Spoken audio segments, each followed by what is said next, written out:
अस्सलाम वालेकुम, आप देख रहे हैं डायरेक्ट लाइन। मैं हूं जवेरिया ज़ैद। नाज़रीन, हमने देखा कि स्वात में दिल दहला देने वाला वाक़या पेश आया, जहां चंद बेबस सयाह 1 घंटे से ज़ायद दरिया के बीच में फंसे रहे, मदद के लिए पुकारते रहे, दुहाइयाँ देते रहे कि कोई हमारी मदद कर दे, कोई हमें किनारे तक ले जाए, लेकिन मदद के लिए कोई ना आया। इससे भी बड़ी बेबसी ये थी कि पानी के उस पार अपने प्यारे, अपने बच्चों को, अपने प्यारों को एक एक करके दरिया में डूबते हुए देखते रहे, क्योंकि पानी की लहरें बहुत बेरहम थी। जो कोशिश भी करना चाह रहा था वो भी उन बेरहम लहरों का शिकार हो रहा था। देखते ही देखते सारा खानदान पानी की नजर हो गया। इस मंजर ने पूरे पाकिस्तान को हिला कर रख दिया। ये मंजर हुकूमती बेहिसी की तस्वीर है, ये निज़ाम के मफलूज होने की तस्वीर है, ये हुकूमती कारकर्दगी को मुंह चढ़ाती हुई तस्वीर है। जहां एक तरफ सयाह मौत के खौफ में खड़े थे, वहीं दूसरी तरफ उनके प्यारे कभी रेस्क्यू वालों को कॉल मिलाते, कभी वीडियोस बनाकर हुकूमत से अपील करते कि कोई तो मदद के लिए आए, लेकिन कोई ना आया। रेस्क्यू 112 की टीम 1 घंटे बाद पहुंची, लेकिन उनके पास इक्विपमेंट ही मौजूद नहीं थे, कोई इंतजाम ही मौजूद नहीं था। पैनल के सामने सवाल ये रखेंगे कि आखिर सयाहों को बीच दरिया मरने के लिए क्यों छोड़ा गया? केपी हुकूमत कहाँ थी? आखिर इन लोगों को बचाने के लिए वसाइल का इस्तेमाल क्यों ना किया गया? क्यों रेस्क्यू टीमें 100 मीटर का फासला भी तय करने में नाकाम रही? आखिर इस वाक़े का असल जिम्मेदार कौन है? इसको समझने और जानने की कोशिश करेंगे। प्रोग्राम के दूसरे हिस्से में तहरीक इंसाफ की बात होगी। आखिर उन्होंने अपने रवैये से क्या खोया, क्या पाया? क्योंकि तहरीक इंसाफ मखसूस नशिस्तों का जो मैदान है वो भी हार चुकी है। अदालत उज़्मा ने अपने मुख्तसर फैसले में कहा कि मखसूस नशिस्तें ना पाकिस्तान तहरीक इंसाफ को मिल सकती हैं और ना ही सुन्नी इत्तेहाद काउंसिल को। और प्रोग्राम के आखिरी हिस्से में बात होगी ट्रंप के यू टर्न की। ट्रंप ने अपने एक बयान में कहा था कि अगले हफ्ते ईरान से बात होगी, मुआहदे पर दस्तखत होंगे, लेकिन अब डोनाल्ड ट्रंप ने ईरान से भी किसी भी बातचीत या ऑफर से मुतालिक बातों की तरदीद कर दी है। डिस्कशन का आगाज़ करते हैं। पैनल का तारुफ आपसे करा देती हूँ। मोहम्मद आदिल साहब हमारे साथ मौजूद हैं स्टूडियोज़ में, नसीर वागा साहब ने हमें ज्वाइन किया है और अब्दुल्ला गुल साहब भी आज के डिस्कशन का हिस्सा होंगे।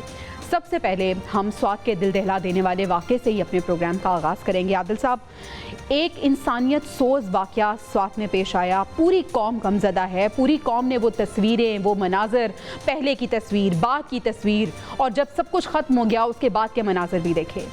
किसकी गफलत आप समझते हैं कि 100 मीटर का फासला, रेस्क्यू टीमें, वहाँ पे जो हुकूमती मशीनरी थी कोई भी हमें दिखाई नहीं दी, कोई हुकूमती नुमाइंदा हमें दिखाई नहीं दिया, आम आवाम थी तो ये हुआ। अगर किसी आला उहदेदार के वो बच्चे होते, आला उहदेदार के प्यारे होते तो भी ऐसा ही होता जो हमने देखा।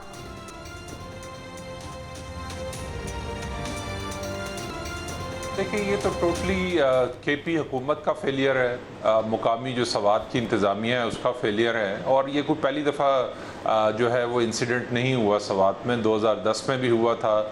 वक्ती तौर पर जो है एक वावेला हुआ और उसके बाद फिर मामला वैसे चलने शुरू हुए। 2016 में अगेन डिस्टेंस यही इंसिडेंट हुआ, उसके बाद फिर खामोशी इख्तियार कर ली गई। अब एक बार फिर ये इतना जो अफसोसनाक वाक़या हुआ है उसमें इंसानी जानों का ज़या हुआ और टोटल नेगलिजेंस है केपी हुकूमत की। आपको पता है कि ये जो मौसम है जून जुलाई का, इसमें एक तो ग्लेशियर मेल्ट हो रहे होते हैं, दूसरे बारिशें जो मानसून बारिशें हैं वो उसका जो है वो दौर चल रहा होता है। तो ऐसे में एहतियात बहुत ज़रूरी है। सयाहों को जो है वो सेफ्टी किसने प्रोवाइड करनी है? वो मुकामी इंतज़ामिया ने उसके इंतज़ाम करने हैं और केपी हुकूमत को खुसूसी इंतज़ाम करना चाहिए। एक तरफ हुकूमतें जो हैं वो ये दावे करती हैं कि वो सियाहत के फ़रोग के लिए पता नहीं क्या कुछ करती फिर रही हैं, दूसरी तरफ ये हाल है कि आए रोज़ इस तरह के मकामात पर जो है वो इस तरह के वाक़यात होते हैं जिसमें सयाह अपनी जान से चले जाते हैं। इससे हमने कुछ अर्सा पहले देखा था मरी के अंदर भी इस तरह का एक इंसिडेंट हुआ था जिसके अंदर स्नो फॉलिंग के अंदर लोग फंस गए थे और वो अपनी जान से चले गए। तो ये टोटली हुकूमती फेलियर है। और फिर सबसे बड़ी बात यह है कि जब आपको पता है कि दरिया जो पानी किसी वक्त भी जो है वो आ सकता है, क्योंकि मौसम इस किस्म का है, फिर मौसमियाती तब्दीली के बाद बहुत कुछ तब्दील हो चुका है, तो वहां पर प्रॉपर रेस्क्यू इंतजाम होने चाहिए थे। फिर तजावजात का आप देख लें कि वहां पर जो तजावजात वहां पर जो की गई हुई हैं उसमें मोस्टली जो है वो पॉलिटिकल सरपरस्ती उन लोगों को हासिल है।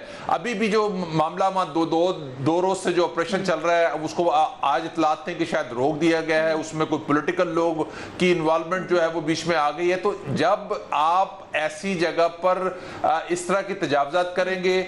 जो सयाह करने के लिए लोग वहां पर आते हैं उनको जो है वो प्रॉपर रेस्क्यू की सहूलत दस्तयाब नहीं होगी, वहां पर रेस्क्यू टीमें नहीं होंगी। अगर ये कार्रवाई मुकम्मल भी हो जाती है तो हम ये देखते हैं कि जैसे ही थोड़ा सा वक्त गुजरता है दोबारा से ये सारे होटल्स, ये सारी तजावुजात वैसे ही कायम हो जाती हैं।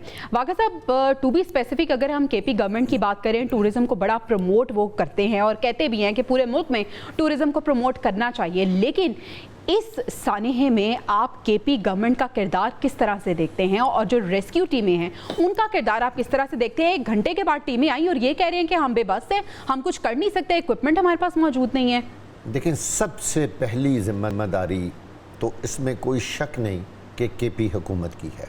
सिर्फ जिम्मेदारी नहीं, इसमें उन्होंने अपनी बहुत बड़ी नाअहली का सबूत दिया है, जिस पे पूरे पाकिस्तान का हर शहरी अश्कबार है। आप ज़रा वो सीन देखें कि जब बच्चे और उनके वालिदैन इस तरह दरमियान में खड़े हुए थे और दाएं बाएं से एक पानी का एक बहुत बड़ा रिले गुजर रहे थे बड़ी स्पीड के साथ, ज़रा वो मंजर अपनी आंखों के सामने लाएं कि बच्चे तो हमेशा माँ बाप को जब पास होते हैं तो वो समझते हैं हम बहुत महफूज हैं। बेटे और बच्चे और बेटियां ये समझ रहे थे हमारा बाप हमें बचा लेगा, और बाप जो है वो मेरा ख्याल है अल्लाह से दुआ कर रहा था या हुकूमत पाकिस्तान से और हुकूमत KPK से, दोनों हुकूमतें। मैं ये समझता हूँ इसका जिम्मेदार हर वो मेंबर असेंबली है जो 15 से 20 लाख रुपया माहाना इस मुल्क से लेता है बतौर तनख्वाह और टैक्सेस भी नहीं देता। उन्होंने कौन से कानून साजी आज तक की है? कौमी असेंबली ने कौन सी की है? सेनेट ने क्या किया है? KPK ने क्या किया है? सब लोग इसके जिम्मेदार हैं। उसकी मेन वजह क्या है? जब भी कोई इस तरह का वाकया होता है बस एक मजम्मत की और बंद, खिड़की बंद हो गई, खत्म हो गई बात, फिर उसको कभी किसी ने फॉलो नहीं किया। वाक़ई साहब, फीकस 15 लाख रुपए देने का ऐलान कर दिया है, ये भी तस्हीक है मेरे ख्याल। देखें, खुदा का खौफ खाएं, उनकी जान चली गई और आप 15-15 लाख तकसीम कर रहे हैं। अभी आदिल साहब ने मरी के वाक़े का जिक्र किया, वो तो पंजाब का था। देखिए, ये कहीं भी वाक़या हो सकता है। याद करें 45 से 50 लोग मरी के अंदर किस तरह बर्फ में दब के मर गए थे और कोई पुरसाने हाल नहीं था। अच्छा बताएं, चंद लोगों के ट्रांसफर और सस्पेंशन के अलावा क्या हुआ? किसी एक शख्स को भी नौकरी से निकाला गया, किसी एक डिप्टी कमिश्नर, असिस्टेंट कमिश्नर, वहां के किसी ऐसे जिम्मेदार साहब नौकरी से ना निकालते, कोई मैकेनिज्म तो हमें नजर आता कि आइंदा आने वाले वक्तों में कुछ नहीं हुआ, आपके सामने कुछ नहीं हुआ। लोग के लिए जाएंगे, टूरिज्म को अगर प्रमोट करना चाहते हैं तो इंतजामात क्या हैं? अब्दुल्ला साहब, इस सानेहे में, इस वाक़े में आप केपी गवर्नमेंट का किरदार किस तरह से देख रहे हैं? इंतजामिया का किरदार किस तरह से देख रहे हैं? लोगों ने बहुत ज़्यादा आवाज़ उठाई और ये कहा गया कि वो हेलीकॉप्टर्स जो कि ग्राउंड्स को, क्रिकेट ग्राउंड्स को ड्राई करने के लिए, क्लियर करने के लिए आ सकते हैं, क्या वो इन लोगों की मदद के लिए नहीं आ सकते? 1 घंटा, 1.5 घंटा, 2 घंटे, क्या इतना वक्त था इनके पास, गवर्नमेंट के पास? क्या इनकी मदद नहीं हो सकती थी? बिस्मिल्लाहिर्रहमानिर्रहीम, बहुत बहुत शुक्रिया। देखिए, केपी गवर्नमेंट जो है वो मासूम है, बेकसूर है और तमाम हुकूमतें मासूम और बेकसूर हैं। सारा अच्छा जो करती हैं वो हुकूमतें करती हैं, सारा बुरा जो करता है वो अब्दुल्ला गुल करता है, नसीर वाघा साहब करते हैं, आदिल साहब करते हैं। ये बात तो हमने मान ली, चलें अब इसके बाद चलते हैं।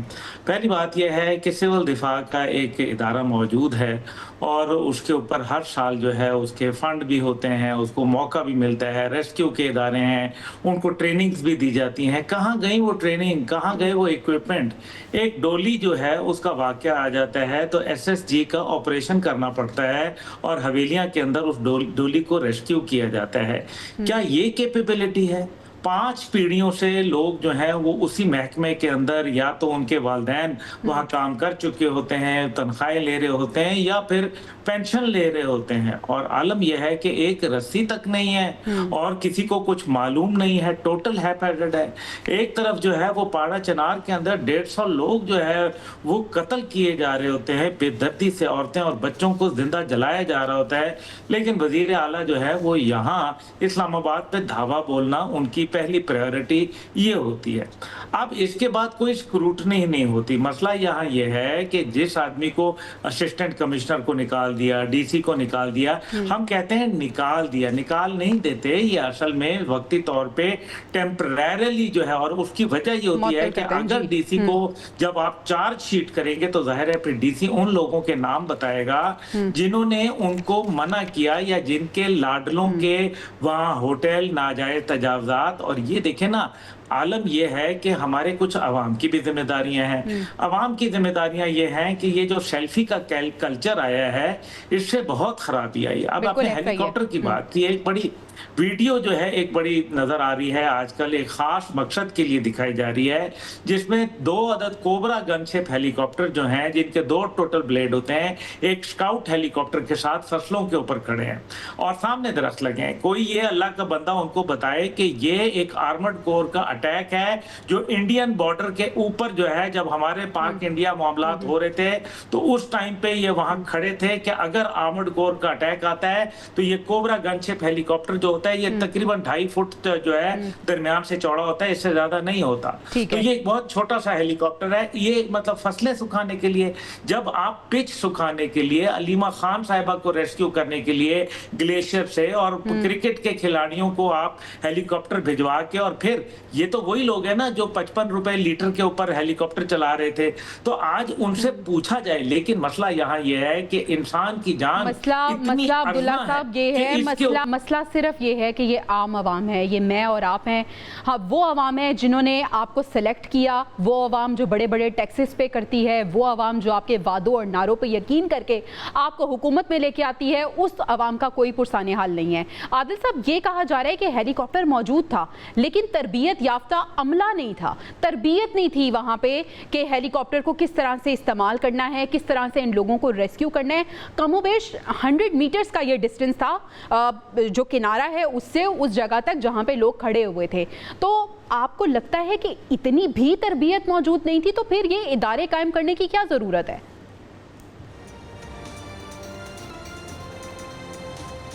इसका कोई जिम्मेदार तो फिर वो तहरीक इंसाफ की हुकूमत ही है ना, जो तीसरा टेन्योर उनका चल रहा है, तकरीबन 11 साल से ज़्यादा अरसा हो गया है उनको वहाँ पर जो है वो इक़्तिदार में बैठे हुए।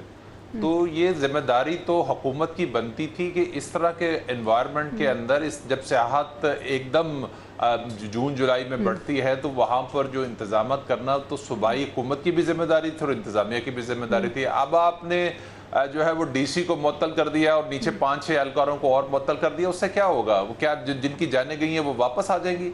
असल चीज़ ये है कि जो बद इंतज़ामी है, जो इस चीज उसको ख़त्म करना ज़्यादा ज़रूरी है। तो केपी हुकूमत को दिगर पॉलिटिकल सरगर्मियों के बजाय अपने सूबे के ऊपर फोकस करना चाहिए। एक जो जिसे कहते हैं कि टूरिस्ट रिच एरिया है, जहाँ पर हर साल लाखों टूरिस्ट जाते हैं और इस तरह के इंसिडेंट्स की वजह से जो है इंसानी जाने जाती हैं। फिर दूसरी तरफ जैसे अब्दुल्ला गुल साहब ने की कि लोगों को भी थोड़ी सी एहतियात करनी चाहिए।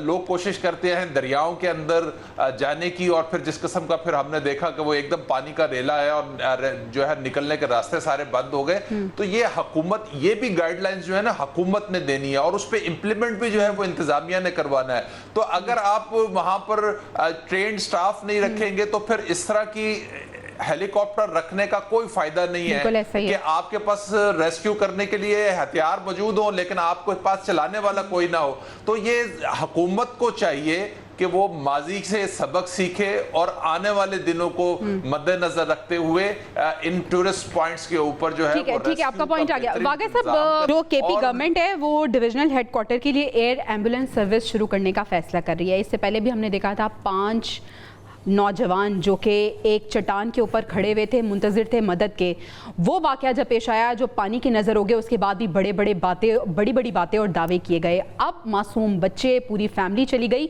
और लवाहिकीन में से जो एनी शाहिद था वो ये बता रहा था कि हमने रेस्क्यू को कॉल की, हम बार बार उन्हें कॉल कर रहे थे, वो आए ज़रूर लेकिन उनके पास कोई भी चीज़ मौजूद नहीं थी और इसके साथ साथ डिस्टेंस भी कोई इतना ज़्यादा नहीं था। वागा साहब, और एक और चीज़ जो उन्होंने पॉइंट आउट की, उन्होंने कहा कि जब बच्चे सेल्फी लेने के लिए दूसरी तरफ जा रहे थे तो बिल्कुल रखा हुआ रास्ता था, क्लियर था, क्या वहाँ पे कोई बोर्ड नहीं लगा होना चाहिए था? अगर हम इंतज़ामिया की बात करें, उस होटल की बात करें कि यहाँ ख़तरा हो सकता है, और जहाँ से पानी आ रहा था, क्या वहाँ से इन्फॉर्म नहीं करना चाहिए था कि ये पानी का रेला आ रहा है तो आप प्लीज़ अलर्ट हो जाएं? कौमी सतह पर NDMA national disaster management authority, जिसका अरबों रुपए का बजट है, और यही मैनेजमेंट जो अथॉरिटीज़ हैं, डिज़ास्टर मैनेजमेंट अथॉरिटी, ये सूबाई सतह पर भी कायम है। PDMA जी, वो तो कुछ नहीं हुआ, वो तो बिल्कुल खामोश है, उन्होंने कुछ नहीं किया। अगर आप जाके इनके दफातर देखें, उनमें बहुत बड़ी बड़ी कश्तियाँ और मोटर जिनके ऊपर फिटेड है वो हैं, और बोट्स के अलावा लाइफ जैकेट्स हैं, अब बेतहाशा अरबों रुपए का उनका सामान है, और मैं आपको यकीन से कहता हूं वो तबाह व बर्बाद हुआ पड़ा है, उनको जंग लगा हुआ है। सारे लोग अपने दफ्तरों में बैठ के, मैं ऑन द रिकॉर्ड बता रहा हूं, मुफ्त तनख्वाह ले रहे हैं। बताएं नेशनल डिजास्टर मैनेजमेंट अथॉरिटी कहां थी, फिर प्रोविंशियल कहां थी? इसके अलावा देखिए, जिन लोगों ने वहां से फोन कॉल्स की, जिनको की, हुकूमत को उनका पूरा रिकॉर्ड लेना चाहिए, किस किस ने वसूल की, किस किस की इसमें नाअहली और नेग्लिजेंसी थी, उनको फौरी तौर पे मुलाजमतों से फारिग किया जाए और उनको एक मिसाल बना दिया जाए आने वाले वक्त के लिए कि इन लोगों की जान नहीं बचाई। इसके साथ साथ मेरे दोनों पैनलिस्ट ने बिल्कुल ये बात भी दुरुस्त की है, अवाम के अंदर ये जो सेल्फी लेने का रिवाज है ना, मेरे एक दोस्त ने बहुत अच्छे, शकील साहब, वो आज मुझे बता रहे थे कि लोग ऐसी चट्टानों पे, जिन पे इतनी बड़ी फिसलन होती है कि आम शख्स भी खड़ा हो तो वो फिसल के दरिया में गिर जाए, इतनी खतरनाक जगह पर जाके बच्चे और बड़े अपनी सेल्फी बनाकर अपने आप को बहुत बड़ा बला समझने की कोशिश करते हैं कि हमने कितना बड़ा खतरा मुंह लेके हमने यहाँ सेल्फी बनाई है। भाई, एक तो लोगों को खुद भी अकल से काम लेना चाहिए, समझना चाहिए। हाँ, ये बात जरूर है, क्या अब जानवरों की तरह हुकूमतें सारी मिलके क्या लोगों को डंडों से हाँकना शुरू कर दें? जैसे ही वहां कोई सूबाई हुकूमत सख्ती करती है, मैं पूरे मुल्क की बात कर रहा हूं, तो फौरी तौर पर स्याह जो है वो खड़े हो जाते हैं, वो कहते हैं जी आप हमारे ऊपर जुल्म कर रहे हैं, ज्यादती कर रहे हैं, आप हमें आगे नहीं जाने दे रहे, हमें ये फैसिलिटीज नहीं मिल रही। देखिए, ये सारी चीजें मिलके जब तक अवाम साथ नहीं ना देगी, आप समझ लें कि इस तरह के वाकयात कभी नहीं रुक सकते। अगर अकेली जिम्मेदारी हमने किसी भी सूबाई या मरकजी हुकूमत पे डालनी है तो ये नहीं हो सकता। शऊर से काम करना चाहिए और हुकूमत को भी अपनी जिम्मेदारी पूरी करनी चाहिए। वागिद साहब, आपने बात की national disaster management authority, provincial disaster management authority. Abdullah साहब, ये इदारे बना देना, इन इदारों का काम ही ये है कि जब इस तरह के सैलाब की सूरत हाल हो या कोई भी डिज़ास्टर आने वाला हो, उससे पहले ये अपना सारा प्री वर्क अपना कंप्लीट करें, और जब इस तरह के कोई वाक़यात हों तो फौरी तौर पे वहाँ पे मौजूद हों। यहाँ पे जिन इदारों में जो लोग काम कर रहे हैं वो सैलरीज तो ले रहे हैं, ये इदारे भी कायम हैं, ये फिर सिर्फ नाम के इदारे हैं, ये सिर्फ सैलरीज ले रहे हैं, यहाँ पे ना इक्विपमेंट मौजूद है, ना ही यहाँ पे इक्विप्ड लोग मौजूद हैं, तो फिर इन इदारों को तो बंद कर देना चाहिए। देखिए जवेरिया बीबी, बात यह है कि मैं खुद उसमें गया हुआ हूँ NDMA के हेडक्वार्टर में, और मैं आपको ये वसूख से कह सकता हूँ कि ऐसे खूबसूरत इदारे पाकिस्तान के अंदर आप अगर जाएं तो आपको लगेगा कि आप किसी अमेरिका में, किसी यूरोप के आप जो है मॉडर्नाइज्ड इलाके में आ गए। अच्छा। हर चीज का मालूम है, आग लगी है, फलाना है, सैटेलाइट इमेजरी है और इक्विपमेंट है और दुनिया देने के लिए तैयार है। लेकिन बात यह है कि इस टाइम पे एनवायरनमेंट मिनिस्ट्री है, बाकी मिनिस्ट्रीज हैं, सूबाई लेवल के ऊपर कवानीन मौजूद हैं, काम करने वाला कोई तैयार नहीं है। मसला ये है, कानून मौजूद है, कानून पर अमल दरामद नहीं होता, किसी को सजा नहीं मिलती, जिसको जजा मिलनी चाहिए उसको सजा मिलती है, जिसको सजा मिलनी चाहिए उसको जजा मिलती है।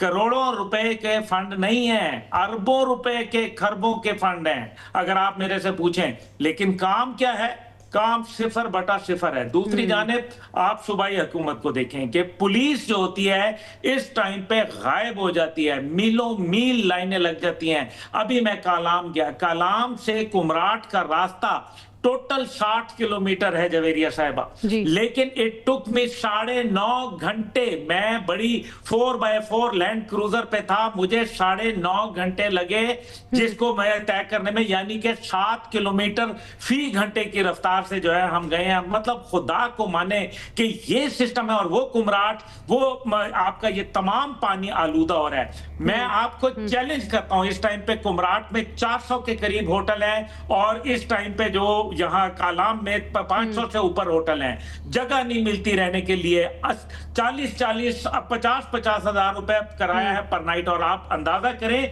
तमाम का तमाम सीवरेज जो है वो दरिया में जा रहा है। कोई मुझे दिखा दे कुमराट की लेटेस्ट तस्वीर जिसके अंदर पानी ब्राउन नहीं है, पानी जो नीलगू पानी था बिल्कुल। अब्दुल्ला साहब आप बिल्कुल दुरुस्त फरमा रहे हैं। डायलेमा ये है कि हम टूरिज्म को प्रमोट तो करते हैं लेकिन हम टूरिस्ट के लिए कोई काम नहीं कर रहे। वो सयाह जो वहाँ पे इतना पैसा दे के जाते हैं, जो पाकिस्तान की खूबसूरती देखने के लिए जाते हैं, अनफॉर्चुनेटली वो अपने जाने गंवा देते हैं।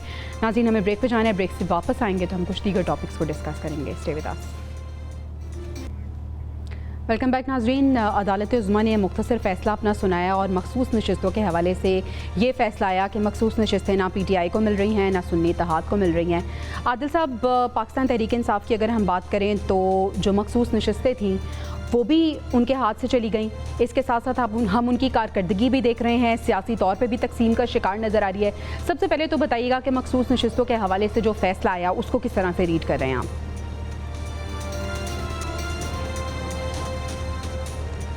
देखिए ये तो मुतवक्का फ़ैसला लगता था क्योंकि जो तहरीक इंसाफ का मौक़िफ़ था अदालत के अंदर, वो कि अदालती एक 8 रिकनी बेंच ने उसको रिलीफ दिया था, लेकिन ये तासुर तो मिल ही रहा था अदलिया से कि शायद इसमें तहरीक इंसाफ को वो रिलीफ उस तरह से न मिल सके और पेशावर हाई कोर्ट का फ़ैसला जो है वो बहाल हो जाए। अब जो सूरत हाल बनी है, जो पहला पत्थर आज जिसे कहते हैं कि चौधरी उस्मान जो साहिवाल से MNA हैं तहरीक इंसाफ के थे और उन्होंने कुरान पाक पे ओथ दिया था कि वो इमरान खान के साथ रहेंगे, आज उन्होंने मुस्लिम लीग नून में शामिल हो गए हैं। तो ये अब शुरू हो गया ये सिलसिला।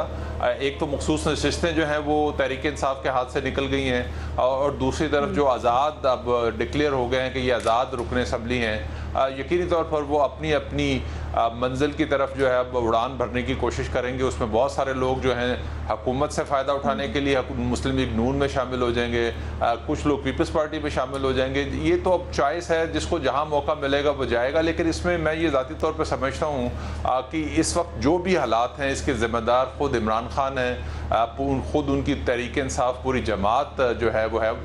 तहरीक इंसाफ जमात तो नहीं उसको कह सकता है कि जिस किस्म के इंतशार का जो है वो शिकार ये पार्टी है। हर पॉलिटिकल जमात के ऊपर इस तरह का दौर आया है। मुस्लिम लीग नून के ऊपर भी हमने देखा था कि 2018 पे एक वक्त आया था, फिर 90s के अंदर हमने देखा था जब मुशर्रफ ने मार्शल लॉ लगाया था, तो उस वक्त भी मुस्लिम लीग नून के ऊपर एक क्राइसिस आया था। लेकिन इस तरह से पार्टियां का शराजा जो है नहीं बिखरता। यहाँ पर चूंकि बुनियाद ही नहीं है एक पॉलिटिकल पार्टी की, वन मैन पार्टी थी और वो शख्सियत के गिर्द ही घूमती रही पार्टी और अभी भी वो शख्सियत के गिर्द घूम रही है। बहुत सारे मौके पे जो है उनको मौका मिला कि वो बातचीत के जरिए मामलात का हल निकाल सकते थे, लेकिन उन्होंने वो तमाम दरवाजे जो है वो बंद रखे। ये वाहिद पॉलिटिकल जमात है, ना इसका अपोजिशन के साथ, अपोजिशन जमातों के साथ कोई जो है वो बातचीत आगे बढ़ने का कोई चांस नजर आता है और हुकूमत के साथ तो वो वैसे ही बातचीत नहीं करना चाहते। तो ऐसे हालात के अंदर इस वक्त यही होना है जो इस वक्त तहरीक इंसाफ के साथ हो रहा है। और वो तहरीक इंसाफ जिन हालात का शिकार नजर आ रही है, जिन मुश्किलात का शिकार नजर आ रही है, उसका कसूरवार कौन है? और जो फैसला आया मखसूस नशिस्तों के हवाले से उसको भी किस तरह से आप देखते हैं? देखिए, जो फैसला आया है सुप्रीम कोर्ट की जानिब से, सारी दुनिया उसको देख रही है। कितना थोड़ा सा मार्जिन है, 7 और 6 से ये फ़ैसला मेजॉरिटी ने जो किया है। ज़ाहिर है अब कानून कहता है कि जी ठीक है 7 की बात माननी है। आज उस पर तहरीक इंसाफ ने कितने एतराज़ात किए हैं कि जी कितने जजेस के दस्तखत होने चाहिए थे, और वो फ़ैसले और वो हेयरिंग्स जिनके होते हुए दरमियान में जजेस या तो हेयरिंग करने से इनकार कर देते हैं या पहले ही साइन करके कोई फ़ैसला चले जाते हैं। तो ये वाले फ़ैसले जो होते हैं ना, ये मशकूक हैसियत इख्तियार कर जाते हैं, जिनकी क्रेडिबिलिटी जो है ना वो नहीं रहती जो हकीकत में होनी चाहिए। मैं सुप्रीम कोर्ट के किसी फैसले के बारे में कोई कमेंट तो नहीं कर सकता, ना ही हमें कोई इख्तियार है। हाँ, जहाँ तक मैं समझता हूँ, जो मैंने रीड किया है वो यही है कि फ़ैसले में वो क्रेडिबिलिटी नज़र नहीं आ रही जो होनी चाहिए थी। एक बात। दूसरी बात यह है کہ جو پی ٹی آئی کے اس وقت حالات ہیں وہ واقعی اس وقت اس پہ نا بہت برا وقت آیا ہوا ہے، اور جو اس کے اپنے لوگ تھے وہ اس کو چھوڑ کے جا رہے ہیں۔ عثمان صاحب کی بات ابھی عادل صاحب نے کی، مجھے بس ایک شعر پڑھ لینے دیجئے جو مجھے اس وقت موقع پہ یاد آیا ہے کہ تحریک انصاف کے لیے میں کہہ رہا ہوں کہ نہ جانے کون سا آسیب آپ بسا ہے دل میں کہ جو بھی ٹھہرا مکان چھوڑ گیا، وہ جو بادلوں سے بھی مجھ کو چھپائے رکھتا تھا، بڑی ہے دھوپ تو بے سائباں چھوڑ گیا۔ اب عمران خان کو سب لوگ بے سائباں چھوڑ کر جا رہے ہیں، وہ مشکل وقت میں ہیں۔ تحریک انصاف اس وقت بہت مشکل میں ہے، اس میں کوئی شک نہیں۔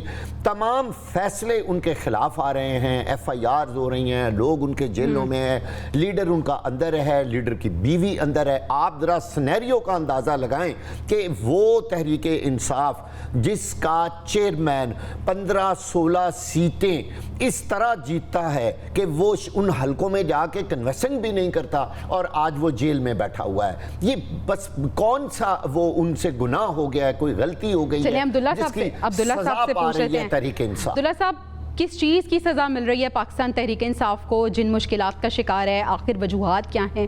مخصوص نشستیں بھی نہیں اب مل رہی ہیں، کیا دیکھ رہے ہیں پارٹی کا فیوچر؟ جو بوئیں گے وہی کاٹیں گے نا۔ ہم یہ تو بات کرتے ہیں، لیکن ہم یہ کیوں نہیں بات کرتے کہ 2018 میں وہ الیکشن جیتے کیسے تھے؟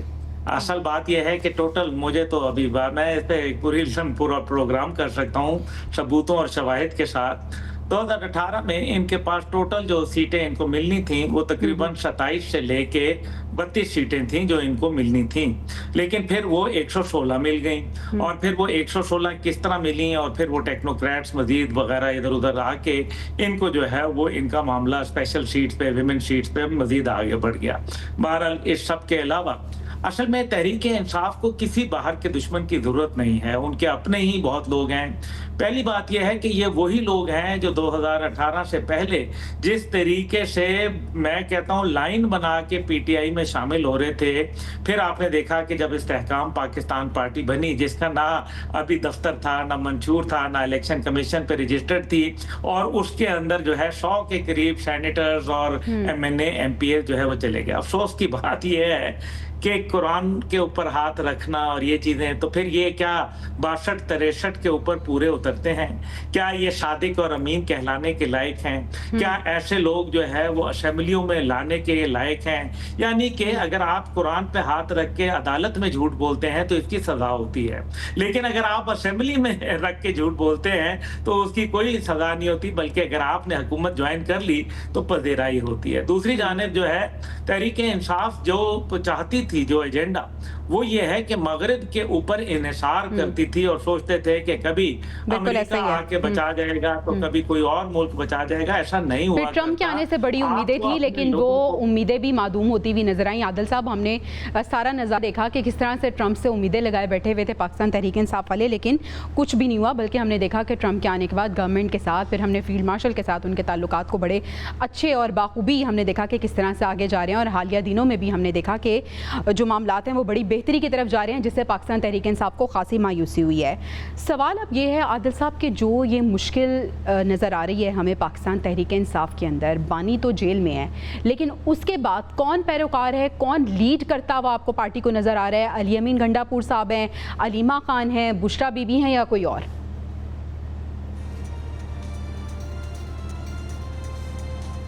سب نے تحریک انصاف کے اندر اپنی اپنی 1.5 اینٹ کی مسجد بنائی ہوئی ہے، ہر بندہ اپنی مرضی اور منشا کے مطابق جو ہے وہ فیصلہ کرتا ہے۔ اب یہ دیکھیں ایک سلسلہ شروع ہوا ہے، ابھی چوائس مان گئے ہیں، اس کے بعد آپ دیکھیے گا ایک لمبی لائن لگے گی لوگوں کی جو تحریک انصاف کو چھوڑ کے جائیں گے، اور اس میں ذمہ دار جو ہے وہ کون ہے؟ اگر آپ مغرب پہ ڈپینڈ کرتے تھے، اصل پرابلم یہ ہے کہ عمران خان نے گراؤنڈ ریئلٹیز کو کبھی ریڈ کرنا، جسے کہتے ہیں کہ شاید ان کے اندر سینس ہی نہیں ہے کہ وہ گراؤنڈ ریئلٹیز کو جو ہے وہ ریڈ کر سکیں۔ وہی اسٹیبلشمنٹ ہے نا جس کے ساتھ آج ان کی لڑائی ہے۔ جب ان کی وہ خود اقتدار میں تھے تو وہی جنرل فیض تھے جو جن کے ذریعے وہ جو ہے فیصلوں پہ امپلیمنٹ کرواتے تھے، ایم این ایس کو اٹھوا کے جو ہے وہ قراردادیں یا بل پاس کرواتے تھے، یا جنرل باجوہ تھے جن کو انہوں نے ایکسٹینشن دی تھی۔ آج اسی اسٹیبلشمنٹ جو ان کو اقتدار میں لائی، آج وہ انہی کی اسی کی مخالفت میں جو ہے وہ کھڑے ہوئے ہیں یا جس قسم کی سٹیٹمنٹس وہ دیتے آ رہے ہیں.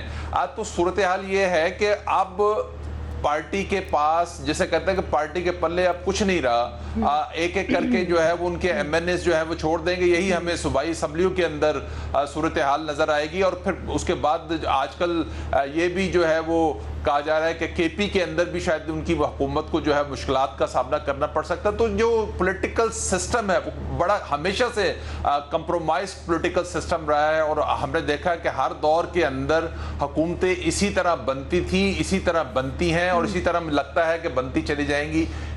ہمارے پولیٹیکل لوگ ہی کمپرومائز ہیں. اس میں عمران خان کو سبق سیکھنا چاہیے تھا. جو دوسری پارٹیوں سے اڑ کے لوگ ان کی پارٹی میں آئے تھے تو وہ وقت پڑے گا تو وہ ان سے نکل کے کسی اور پارٹی میں یہی سوال واغا صاحب کی طرف لے کے جاتے ہیں. واغا صاحب جو پنچھی ہیں جو اڑتے پھرتے ہیں کبھی ایک پارٹی سے دوسری پارٹی میں, دوسری پارٹی سے پہلی پارٹی میں, آپ پاکستان تحریک انصاف کو جو چھوڑ کے جا رہے ہیں ان پہ کوئی پولیٹیکل پریشر تو نہیں ہے؟ کیونکہ اس سے پہلے بھی ہم نے دیکھا پریشر تو تھا پاکستان تحریک انصاف. کوئی کمپرومائز نہیں ہوتا. ہم لوگوں میں سچ بولنے کی نہ ہمت ہے نہ جرت ہے. آپ مجھے بتائیے کہ جن حالات سے اس وقت پی ٹی آئی اور ان کے ممبران اسمبلی گزر رہے ہیں, جتنے ان پہ مقدمے ہیں, صرف ان پہ ہی نہیں ان کے گھر والوں پہ, یہاں پر کوئی لوہے کا بنا ہوا بھی M N A M P A ہو نا تو شاید وہ بھی پگھل جائے. یہ تو انسان ہے نا, تو انسان پہ آپ کس حد تک سختی کر سکتے ہیں؟ آپ مجھے بتائیں, لوگوں کے گھر گر گئے, لوگوں کی زمینیں جو ہیں وہ ضبط ہو گئیں, لوگوں کو اٹھا کے جو کچھ ہوتا رہا وہ ساری دنیا کے سامنے.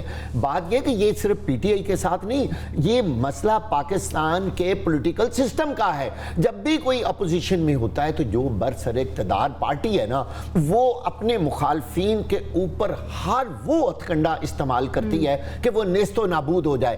اب میں نے پہلے بھی کہہ چکا ہوں یہ کوئی جمہوریت نہیں ہے, نہ ہی یہ کوئی جمہوری نظام ہے یہاں پر کہ جو بھی اپوزیشن میں آیا اس کو تباہ کر دیا, اور جو برسر اقتدار جیسے بھی وہ آ گیا وہ شہنشاہ بن گیا. اس طرح نہیں ہوتا. دنیا کی جمہوریتیں اس طرح نہیں چلتی, وہ بڑے چیک اینڈ بیلنس کے ساتھ چلتی ہیں. ہمارے ملک میں تو وہ چیز ہی نہیں ہے. کون چیک کرنے والا ہے, کون بیلنس کرنے والا ہے؟ وہ کوئی بھی نہیں ہے. لہٰذا آج جو حالات فیس کر رہی ہے تحریک انصاف, یہ سب کچھ پوری قوم جانتی ہے کہ ان کے ساتھ کیا ہو رہا ہے, پہلے کیا ہوتا رہا ہے اور آنے والے وقت میں بھی ان کے ساتھ کیا ہونے جا رہا ہے. کیا عثمان صاحب جن کا ذکر گئے, اگر انہوں نے قرآن پاک کے اوپر ہاتھ رکھ کے وہ نون لیگ میں چلے گئے تو اس کی بیک گراؤنڈ بھی تو کوئی دیکھے نا, اس کے پیچھے کیا ہوا ہے, وجہ کیا تھی. جتنے ممبران اسمبلی جو ہیں انہوں نے اپنی تبدیل کی ہیں پارٹیاں, اس کے پیچھے کبھی کسی نے وجہ نکالی یا ہمیں اجازت ہے وہ بتانے کی؟ آپ کریں انویسٹیگیشن اس پہ کہ یہ لوگ پارٹی کیوں چھوڑتے ہیں. میں اس ایک پارٹی کی بات نہیں کر رہا.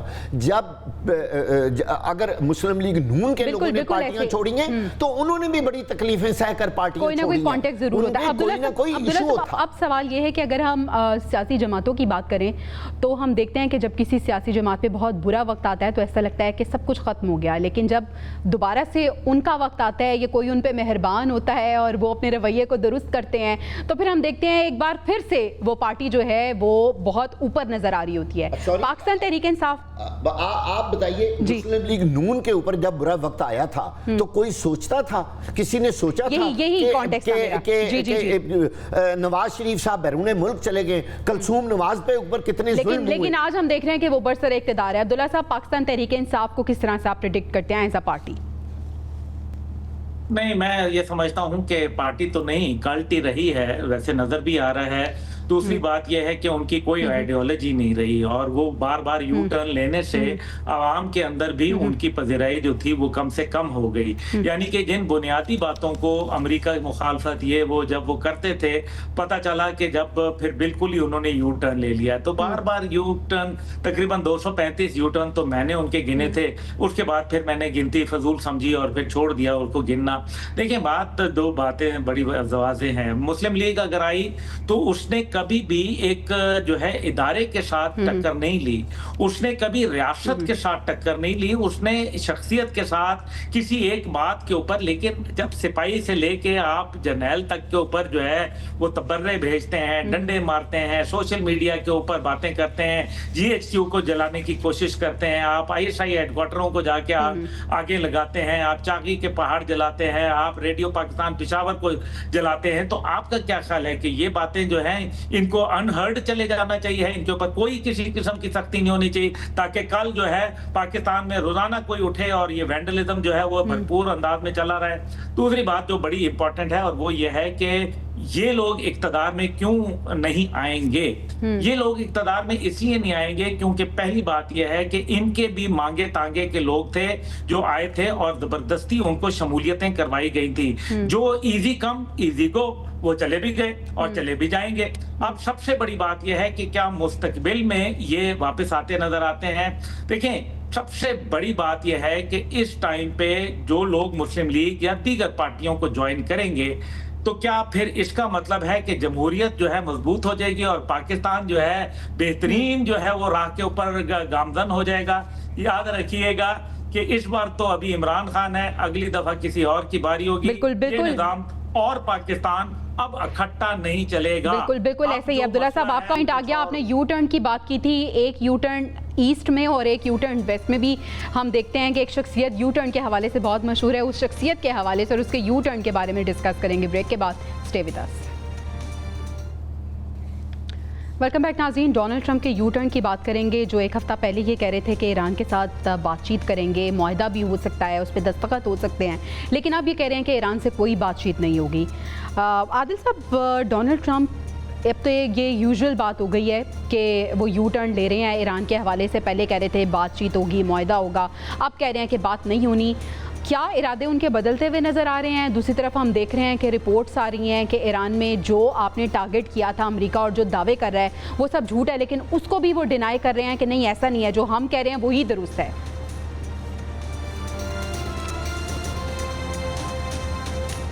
देखिए, जो रिपोर्ट CNN में आई थी कि वो वहाँ पर जो मकासद अमेरिका हासिल नहीं कर सकता, वो रिपोर्ट लीक किसने की थी? यकीनी तौर पर अमेरिका की इस्टेब्लिशमेंट और ट्रंप के दरमियान जो है एक बार फिर जो है वो लड़ाई जो है वो शुरू हो चुकी है। जो उन्होंने ईरान के साथ जो कुछ करने की कोशिश की है, यकीनी तौर पर अब इस्टेब्लिशमेंट की तरफ से एक रद्दमल आ रहा है। और ट्रंप जो है वो जो कहते हैं वो कुछ दिन बाद खुद ही अपने बयान से जो है वो कर लेते हैं। तो उनका जो कल्ट था, जो अमेरिका के अंदर, जैसे पाकिस्तान में एक कल्ट है, एक अमेरिका में ट्रंप का कल्ट था जिसने उनको दोबारा जो है इक़्तिदार में लाया।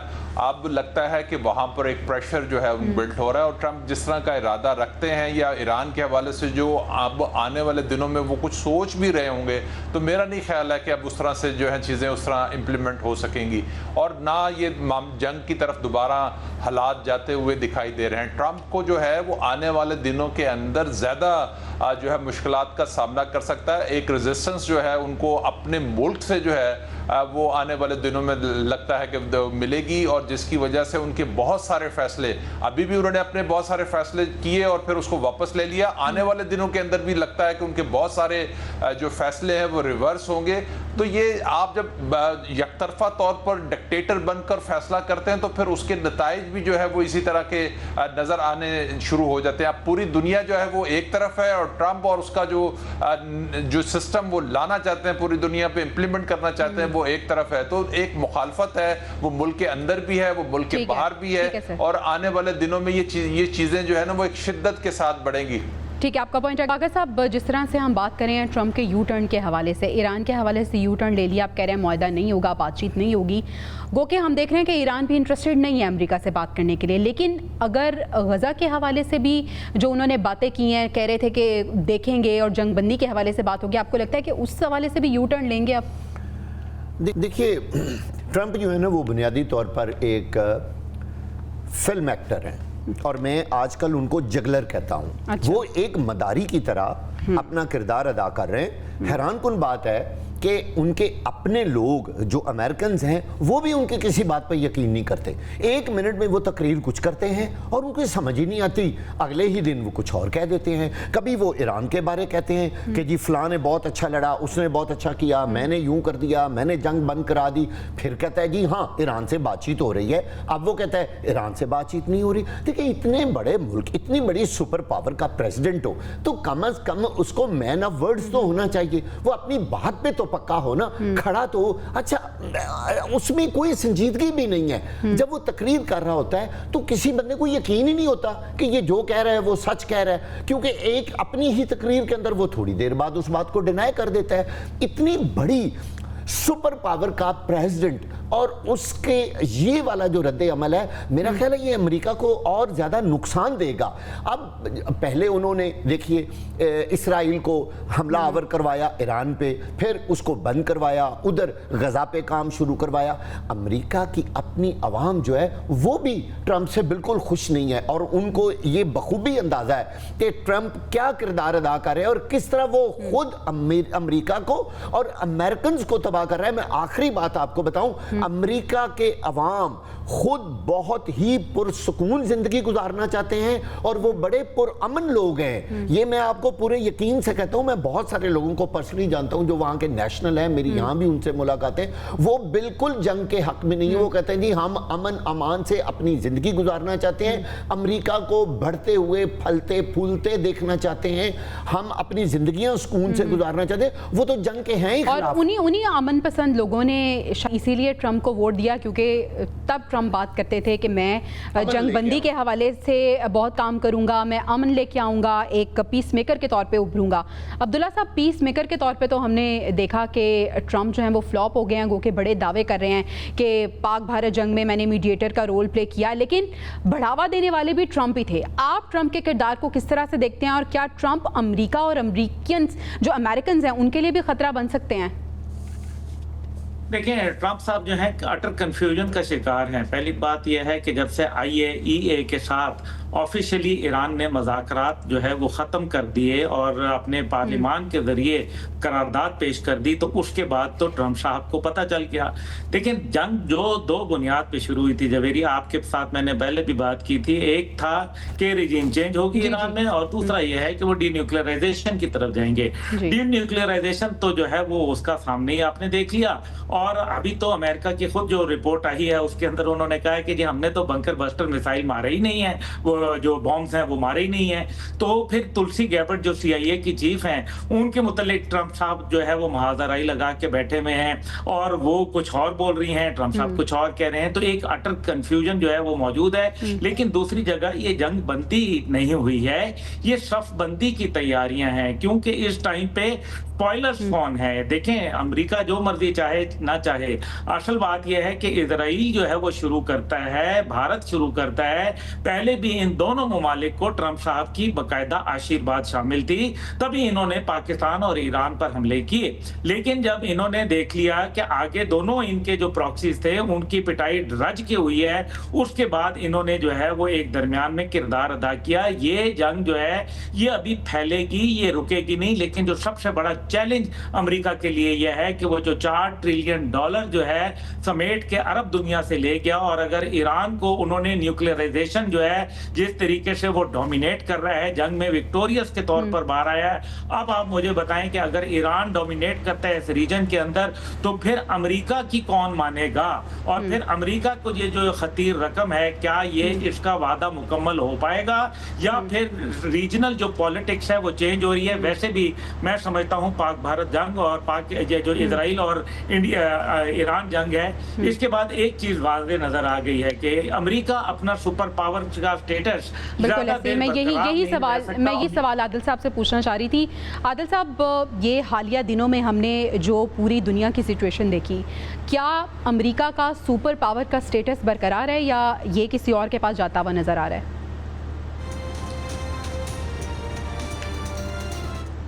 دیکھیں جو اس وقت جو انٹرنیشنل پالیٹکس ہے, پاور پالیٹکس, اس میں یقینی طور پر وقت کے ساتھ تبدیلی آتی جا رہی ہے. اب باقی ممالک چائنا اور رشیا جو ہے وہ جس طرح سے وقت گزر رہا ہے, وہ امریکہ کے خلاف ایک بڑی طاقت کے طور پہ آنے والے دنوں میں جیسے کہتے ہیں کہ پاور پالیٹکس دو حصوں میں تقسیم ہو جائے گی، اور امریکہ کے جو اتحادی یورپی ملک ہیں اب وہ بھی بہت سارے ایشوز کے اوپر جو ہے وہ ان کے اختلافات ہیں۔ غزہ کے اوپر دیکھیں اب یورپ اور امریکہ کا اختلاف ہے، لیکن ایران کے خلاف ان کا موقف ایک تھا۔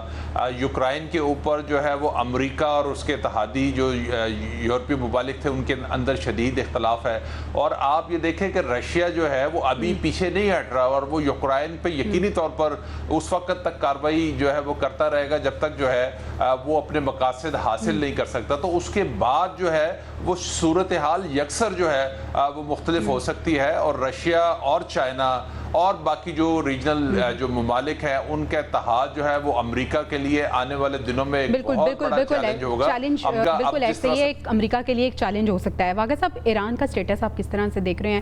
ایران آپ کو خطے میں ڈومینیٹ کرتا ہوا نظر آ رہا ہے؟ ایران بالکل ڈومینیٹ کرے گا، جو ان کے ساتھ ہونا تھا نا وہ ان کے ساتھ ہو گیا، یعنی میکسم آپ نے دراصل ان کا خوف دور کر دیا۔ اس وقت جو خیال تھا نا، کہا جا رہا تھا کہ اگر اسرائیل ایران پر حملہ کر دے گا، اگر امریکہ ایران پہ حملہ کر دے گا تو پتہ نہیں کیا ہو جائے گا۔ اب یہ پتہ چل گیا ایران کو کہ بس یہی ہونا تھا جو انہوں نے کرنا تھا۔ دیکھیں B-2 بمرز کے اوپر اور انہوں نے کیا کر لینا تھا، خدا نہ خواستہ کوئی ایٹم بم تو نہیں نہ پھینک دینا تھا۔ اس حملے سے اور اس جنگ سے ایران مزید مضبوط ہوا ہے۔ ان کا جو بہت بڑا نقصان ہوا ہے، جو ان کی بڑی لیڈرشپ تھی نا 14-15 لوگوں کی، انہوں نے وہ تو ان کے ہاتھ سے گئی۔ لیکن میں ایک بات آپ کو آخری بتا دوں کہ ریکارڈ پہ جتنا نقصان اسرائیل کا ہوا ہے اس سے کئی درجے کم ایران کا نقصان ہوا ہے اس جنگ میں۔ آپ اگر اسرائیل کے حالات دیکھیں تو آپ کو ٹائم پتہ شارٹ ہے۔ عبداللہ صاحب، آپ کا بھی شارٹ آنسر لے چاہوں گی، اس جنگوں میں امریکہ کا کتنا نقصان ہوا ہے، آپ کو کیا لگتا ہے؟ امریکہ کا جو نیا ورلڈ آرڈر تھا، نیو ورلڈ آرڈر، وہ تو ختم ہو گیا۔ اب ایک نیا ورلڈ آرڈر ابھرے گا، اور آپ دیکھیں گے کہ اس میں پاکستان اور ایران کا ایک بہت بڑا کردار ہوگا، and this is going to be a paradigm shift جو کہ بالکل راؤنڈ دا کارنر ہے۔ اور ایک بات تو بڑی واضح نظر آ رہی ہے کہ اسرائیل اور بھارت دونوں کی جو مت تھی وہ بریک ہو گئی، جو ان کا ایک بھرم تھا وہ ٹوٹ گیا، اور لوگوں کو یہ پتا چل گیا کہ وہ نہ ہی انریچبل ہیں، نہ ہی انٹچبل ہیں، اور نہ ہی انوینسبل ہیں۔ ٹھیک ہے سر، آپ کا پوائنٹ آ گیا۔ یعنی یہ جو ہم نے حالات کشیدہ دیکھے مشرق وسطیٰ کے، پوری دنیا کے، اس میں ہم نے دیکھا کہ پاکستان اور ایران کے لیے سچویشن جو ہے وہ بلیسنگ ان ڈسگائز کے طور پہ ابھری۔ ناظرین، ہمیں اجازت دیجیے، پروگرام سے انشاءاللہ آپ سے کل ملاقات ہوگی۔ اللہ نے کے پاس۔